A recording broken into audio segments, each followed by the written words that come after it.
Now, in today's class, we are going to proceed with our next chapter. That is chapter 3. The name of the chapter is atoms and molecules. And this is a very, very important concept.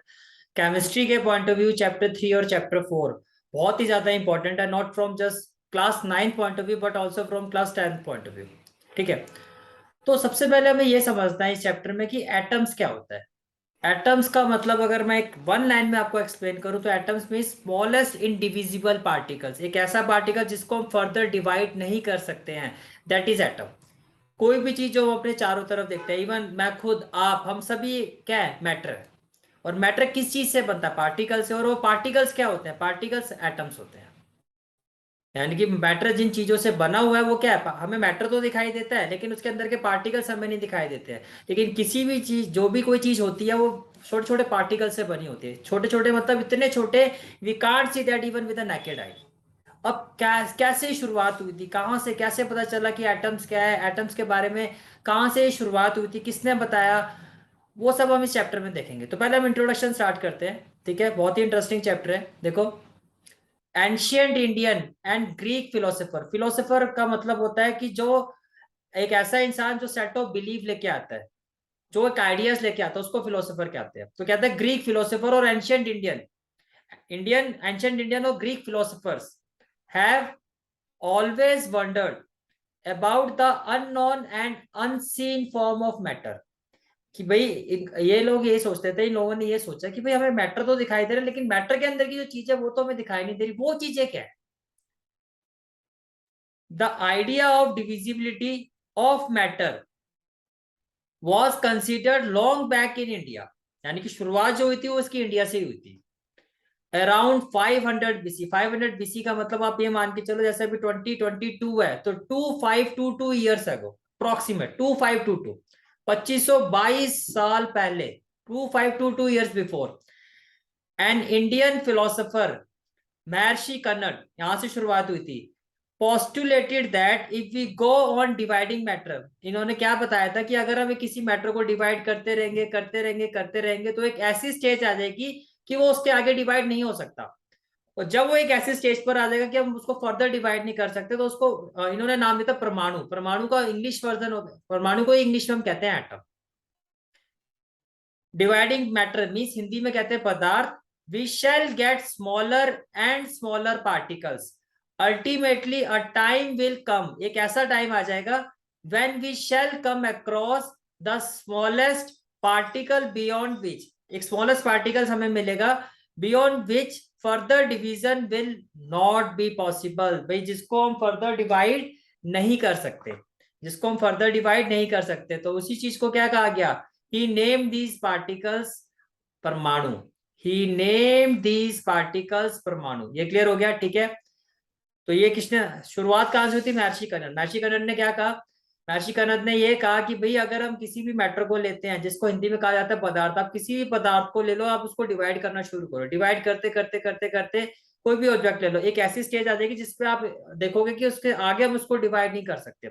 उसी चीज को उन्होंने नाम दिया परमाणु, जिसको English में कहा जाता है एटम. शुरुआत ऐसे हुई थी. ठीक है. Then another Indian philosopher, Pakudha कात्यायमा.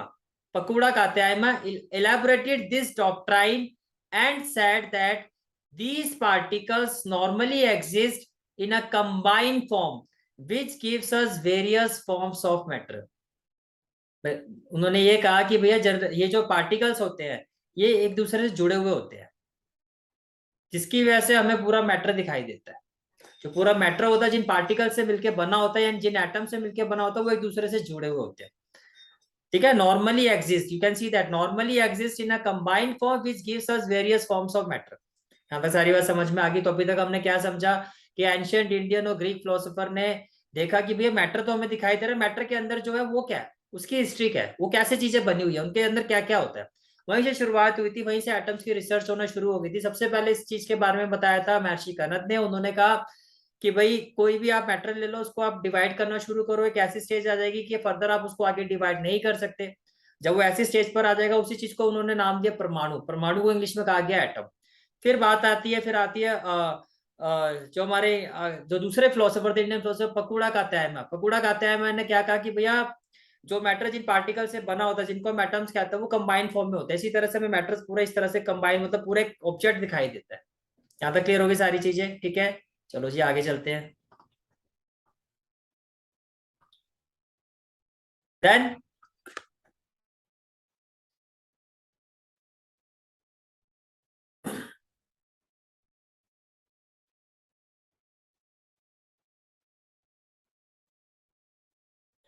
Around the same era, इसी एरा में, around the same era, ancient Greek philosopher, ancient Greek philosopher Democritus and Leucippus.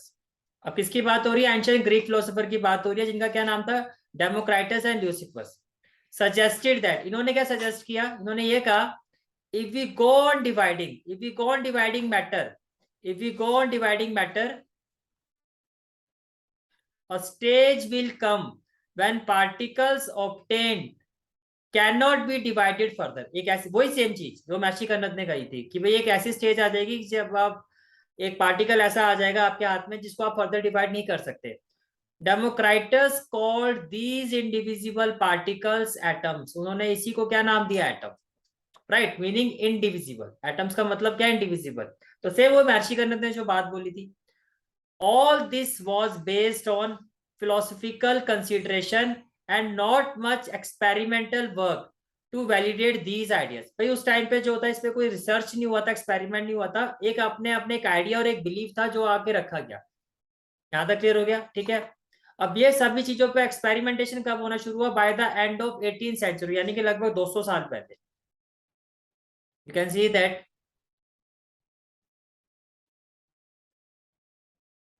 by the end of the 18th century, by the end of the 18th century, scientists recognize the difference between elements and compounds। आप chapter 2 में पढ़ चुके हो, elements क्या होता है? Hydrogen atom, nitrogen, hydrogen, oxygen, सारे element होते हैं। जब दो डिफरेंट एलिमेंट कंबाइंड रेशियो में जुड़ जाते हैं तो हम उसको क्या कहते हैं? कंपाउंड कहते हैं। And naturally became interested in finding out how and why elements combine and what happens when they combine। तो वहीं से फिर एक इंटरेस्ट आना शुरू हो गया कि भैया ये एलिमेंट होते हैं, कंपाउंड होते हैं, कैसे ये जुड़ते हैं, और जब ये जुड़ते हैं तो क्या चेंजेस होता है, केमिकली क्या इफेक्ट आता है, वो सारी चीजें। इसी पर बेस्ड फिर हमारा नेक्स्ट पार्ट आता है हमारा एंट Antoine L Lavoisier laid the foundation of chemical sciences by establishing two important laws of chemical combination। ये आपके सिलेबस पॉइंट ऑफ व्यू बहुत ही इंपॉर्टेंट लॉज हैं। तो एंटोनियो लेवोजियर ने दो important law of chemical combinations को दिया था। ठीक है, इसी चीज पर, मतलब इसी चीज को आगे बढ़ाते हुए। तो यहाँ तक आपने क्या समझा? यहाँ तक किस तरह से रिसर्च शुरू हुई थी? जो इंडियन फिलोसोफर थे, एंशिएंट इंडियन फिलोसोफर और ग्रीक फिलोसोफर, वहां से ये शुरुआत हुई थी। फिर उसको आगे कंटिन्यू किया डेमोक्राइटस थे, जो आगे जो ग्रीक फिलोसोफर थे, उन्होंने भी यही बात बोली जो हमारे Indian philosopher, ancient Indian philosopher ने कहा था। और इसी चीज को फिर आगे बढ़ाया लेवोजियर ने। लेवोजियर ने दो लॉ ऑफ केमिकल कॉम्बिनेशन दिए, जिसमें ये बताया गया कि एलिमेंट्स और केमिकल जो कॉम्बिनेशंस होते हैं वो किस तरह से, क्या क्या इफेक्ट आता है उनसे। ठीक है, तो अब हम पढ़ेंगे लॉज ऑफ केमिकल कॉम्बिनेशन। तो law of chemical combination, now next concept is law of chemical combination. तो जैसे कि हमने अभी डिस्कस किया कि एंटोनी लेवोजियर ने लॉज ऑफ केमिकल कॉम्बिनेशंस को दिया था, दो इंपॉर्टेंट लॉज दिए थे, और ये आपके सिलेबस पॉइंट ऑफ व्यू बहुत बहुत इंपॉर्टेंट है। The following two laws of chemical combinations were established after much experimentation by Lavoisier and Joseph L Proust. ठीक है, मीन्स लॉ कोई ऐसे तो आ नहीं जाता, बहुत ज्यादा क्रिटिकल एनालिसिस भी होता है, सारी चीजें होती है, बहुत ज्यादा एक्सपेरिमेंटेशन के बाद फाइनली दो लॉज आए थे। फर्स्ट लॉ क्या था? This is a very very important, laws of conservation of mass. अब ये लॉ कहता क्या है? ये लॉ ये कहता है कि हम किसी भी मैटर को ना क्रिएट कर सकते हैं ना डिस्ट्रॉय कर सकते हैं। समझ में आ रहा है? ना कोई मैटर को हम क्रिएट कर सकते हैं ना हम डिस्ट्रॉय कर सकते हैं। Is there a change in mass when a chemical changes takes place. जब कोई भी केमिकल रिएक्शंस होती है तो क्या जो भी उसमें रिएक्टेंट होता है उनके मास में, जब कोई, जैसे ए और बी को आपने रिएक्ट किया, फॉर एग्जाम्पल आपने ए और बी को रिएक्ट किया, और ए का जो मास है वो 2 ग्राम है और बी का जो मास है 3 ग्राम, और इनको रिएक्ट करके जो प्रोडक्ट बना वो सी बना है। अब सी का मास क्या 5 ग्राम होगा या इससे ज्यादा होगा या इससे कम होगा, तो ये लॉ कहता है कि जो सी का जो जो प्रोडक्ट है इसका मास उतना ही होगा जितना इन रिएक्टेंट का टोटल मास है। ठीक है, मास can neither be created nor be, ना मास को आप बढ़ा सकते हो ना कम कर सकते हो। अब इसके एक बहुत इंपॉर्टेंट एक्टिविटी है, take the activity is take one of the following sets X and Y of chemicals. जैसे कि आपको आप देख सकते हो यहाँ एक्स और वाई के डिफरेंट डिफरेंट सेट्स आपको गिवन है। देखो एक्स में हमारे पास कॉम्बिनेशन में क्या है, copper sulphate, barium chloride, lead nitrate, तो आपको कहा जा रहा है किसी भी एक को आपने लेना है। वाई सेट में क्या है, sodium carbonate, sodium sulphate, sodium chloride. अब आपको ये कहा जा रहा है जैसे कि मान लो आपने एक्स से ले लिया कॉपर सल्फेट, तो वाई से आप ले लो सोडियम कार्बोनेट, या आप ये वाला सेट ले लो बैरियम क्लोराइड एक्स का और वाई से आप ले लो सोडियम सल्फेट, या आप एक्स से ले लो लेड नाइट्रेट और वाई से आपने ले लिया सोडियम क्लोराइड, कोई भी एक सेट आपने ले लिया। फिर आपको क्या कहा जा रहा है, prepare separately a 5% solution of any one pair of substances listed under X and Y in water। आपने वाटर लेना है और वाटर में आपने इसको लेना है, एक्स और वाई के सेट को लेना है। Take a little amount of solution of Y in a conical flask and some solution of X in an ignition tube. जैसे कि आपको कहा जा रहा है आपने कॉनिकल फ्लास्क लिया, ठीक है, कॉनिकल फ्लास्क में तो आपको आपको क्या लेना है, वाई। जैसे कि मान लो आपने सोडियम कार्बोनेट ले लिया कॉनिकल फ्लास्क में, और एक्स एक एक आपने स्मॉल टेस्ट ट्यूब लेना और उसमें आपने ले लिया कॉपर सल्फेट। फिर से रिपीट कर रहा हूं, कॉनिकल फ्लास्क में हमने किसको लिया, सोडियम कार्बोनेट को हमने लिया कॉनिकल फ्लास्क में, कॉनिकल फ्लास्क, राइट। और कॉपर सल्फेट को हमने किस में लिया, स्मॉल टेस्ट ट्यूब में, एक टेस्ट ट्यूब में ले लिया हमने, ये पेयर ले लिया एक्स और वाई का, ठीक है। फिर क्या कहा जा रहा है, hang the ignition tube in the flask carefully, see that the solution do not get mixed, put a cork on the flask। अब इसका मतलब क्या है, मैं आपको डायग्राम से क्लियर करता हूँ इस चीज को। ये देखो आपको एक फिगर गिवन है, यू कैन सी दैट। अब आपको क्या कहा गया है कि इसमें आपने लिया है solution of X, small tube test tube में आपने लिया सॉल्यूशन ऑफ एक्स, ये आपका कॉनिकल फ्लास्क है, this is conical flask. Conical flask में आपने क्या ले लिया, सॉल्यूशन ऑफ वाई। ये सारा ये जो मैं हाईलाइट कर रहा हूँ ये सॉल्यूशन ऑफ वाई है। और जो ये टेस्ट ट्यूब है, इस टेस्ट ट्यूब में आपने जो ग्रीन कलर से मैं हाईलाइट कर रहा हूँ ये है आपका एक्स, दोनों को आपने सेपरेटली लिया।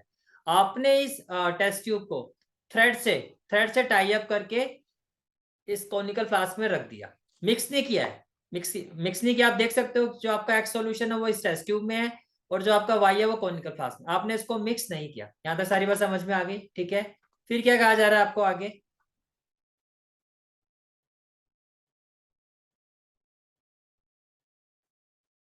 अब ये कहा जा रहा है, ये आगे क्या बताया गया कि weigh the flask with its content carefully. अब आप इसका वेट करो कि जो टेस्ट ट्यूब में जो सॉल्यूशन ऑफ एक्स है उसका वेट कितना, कॉनिकल फ्लास्क में जो सॉल्यूशन है उसका वेट कितना है, ठीक है। Now tilt and swirl the flask so that the solution of X and Y get mix. अब आप एक्स वाली जो टेस्ट ट्यूब में जो एक्स सॉल्यूशन है उसको वाई यानी कि दोनों को मिक्स कर दो।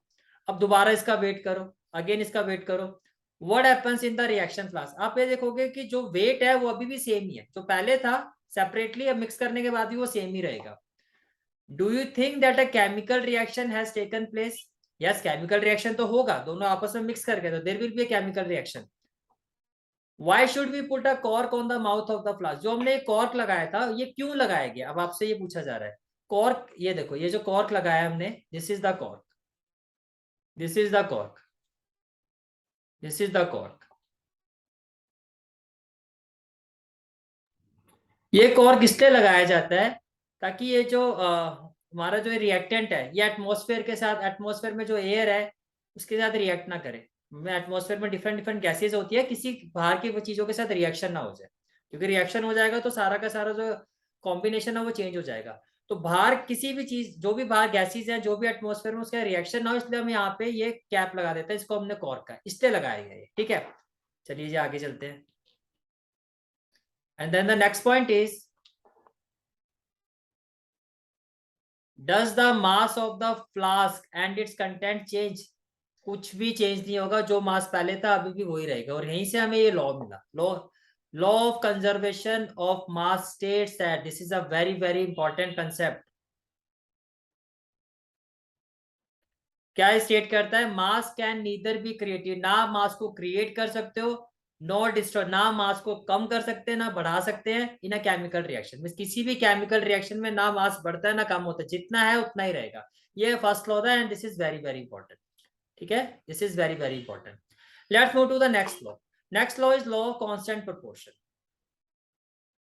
Next law is law of constant proportion. अब लॉ ऑफ कांस्टेंट प्रोपोर्शन क्या होता है? Lavoisier along with other scientists, Lavoisier ने अदर साइंटिस्ट के साथ मिलके noted that many compound were composed of two or more elements and each such compound had the same elements in the same proportion. ठीक है, irrespective of where the compound came from or who prepared it. In a compound such as water, the ratio of the mass of hydrogen to the mass of oxygen is always 1:8. बहुत ही important observation थी भाई। Water का formula होता है H2O, ठीक है, जिसमें hydrogen का मास होता है 2। भाई एक हाइड्रोजन का जो मास होता है, ये आगे आके मैं आपको पूरा टेबल लिखवाऊंगा। एक हाइड्रोजन का मास होता है 1 यूनिट। तो यहाँ पे 2 हाइड्रोजन एटम है तो 2 का कितना हो जाएगा? 2 यूनिट। एक ऑक्सीजन एटम का मास होता है 16 यूनिट। तो इस हिसाब से देखा जाए तो 2 हाइड्रोजन का मास हो गया 2 और एक ऑक्सीजन का हो गया 16। इसको सिंप्लीफाई करोगे 2 1 जा 2, 2 8 जा 16। तो कहीं भी आप वाटर का सैंपल लोगे उसमें आपको हाइड्रोजन और ऑक्सीजन का मास है वो यही मिलेगा। तो यही चीज आपको यहाँ बताई जा रही है that in a compound such as water the ratio of the mass of hydrogen and the mass of oxygen is always 1:8। ये हमेशा आपको कितना देखने को मिलेगा? 1:8। यहाँ तो सारी चीज समझ में आ रही है? ठीक है,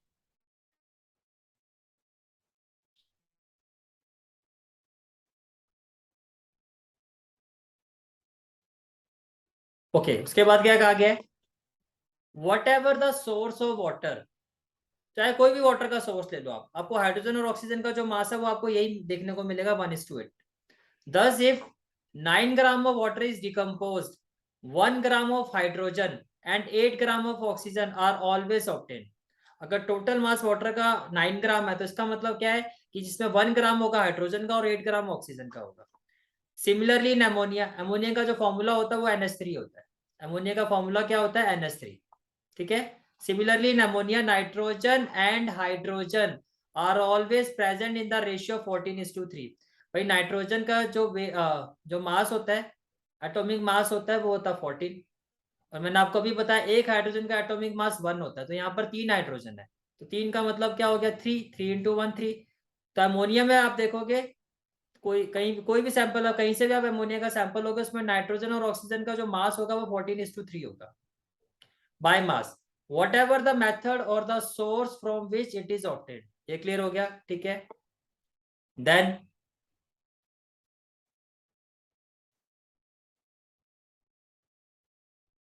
अब इससे क्या कंक्लूजन निकला? This led to the law of constant proportion. इसी ऑब्जर्वेशन से हमें मिला law of constant proportion which is also known as law of definite proportion. ये भी कई बार एमसीक्यू में पूछा जाता है कि लॉ ऑफ कांस्टेंट प्रोपोर्शन का अदर नेम क्या है?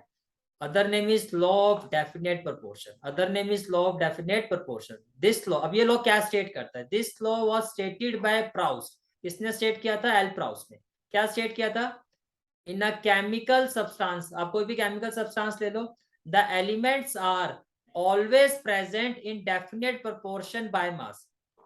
जैसे आप वाटर का परफेक्ट एग्जांपल हमने अभी लिया है कि भैया आप कहीं से भी वाटर का सैंपल ले लो, आपको हाइड्रोजन और ऑक्सीजन का जो मास है वो हमेशा 1:8 ही मिलेगा। तो यही कहा जा रहा है definite proportion by mass.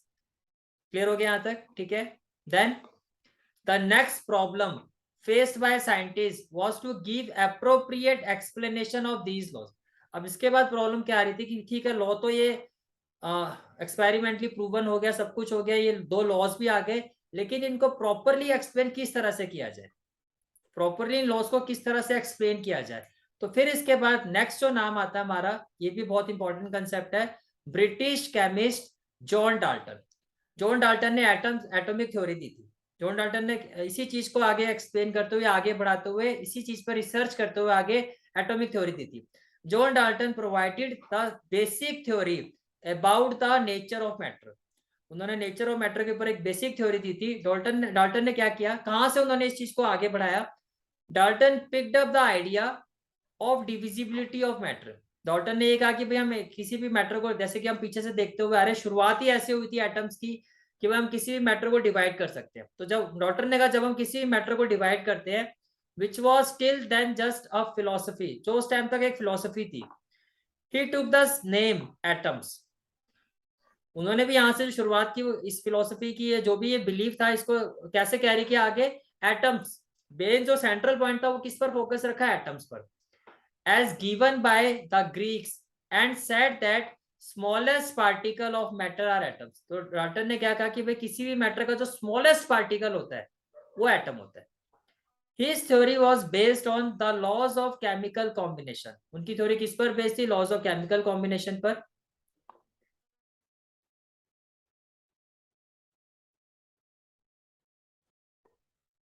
Dalton's atomic theory provided an explanation for the laws of conservation of mass and the laws of definite proportion. यानी कि डाल्टन्स की जो एटॉमिक थ्योरी थी ये एक एक्सप्लेनेशन था इन दोनों लॉज का, laws of conservation of mass का और लॉ ऑफ कांस्टेंट प्रोपोर्शन का। ठीक है, अब जो हम कंसेप्ट करेंगे इसके आगे, बहुत ही ज्यादा इंपॉर्टेंट कंसेप्ट है। दिस इज द कंसेप्ट जिसकी मैं बात कर रहा हूं। According to Dalton's atomic theory, Dalton's की जो एटॉमिक थ्योरी थी इसमें बहुत ही ज्यादा इंपॉर्टेंट कुछ पोस्टुलेट्स दिए गए थे और एज इट इज एग्जाम में पूछे जाते हैं। What are the postulates of Dalton's atomic theory? तो ये पोस्टुलेट्स क्या क्या है, वन बाय वन मैं एक्सप्लेन करता हूँ आपको। First postulate is all matter is made of very tiny particles called atom. Dalton's ने कहा कि भाई जितने भी मैटर है बहुत छोटे छोटे पार्टिकल से मिलकर बना, जिनको एटम्स बोला जाता है। ठीक है, then what he said, atoms are indivisible particles. Atoms indivisible particles होते हैं which can not be created, ना आप इनको क्रिएट कर सकते हो ना डिस्ट्रॉय कर सकते हो इन अ केमिकल रिएक्शन। ये पॉइंट भी क्लियर हो गया। ठीक है, then what he said, atoms of a given element are identical. But एक पर्टिकुलर एलिमेंट में जितने भी एटम्स होंगे, एक एलिमेंट के जितने भी एटम्स होंगे सारे आइडेंटिकल होते हैं in mass and chemical combination, in mass and chemical combination. Atoms of different elements have different masses and chemical properties. जो डिफरेंट एलिमेंट्स होते हैं उनके डिफरेंट मासेस होते हैं, डिफरेंट केमिकल प्रॉपर्टीज होते हैं। भाई सेम एलिमेंट के जो एटम्स होंगे उनका सेम मास होगा, सेम केमिकल प्रॉपर्टीज होगी। डिफरेंट एलिमेंट्स के जो एटम्स होंगे उनका डिफरेंट मास होगा, डिफरेंट केमिकल प्रॉपर्टीज होगी। Then what he said, atoms combine in the ratio of small whole numbers to form compound. जैसे कि हमने अभी देखा वाटर, तो वाटर में का जो जो रेशियो था वो क्या था? 1:8, 1:8।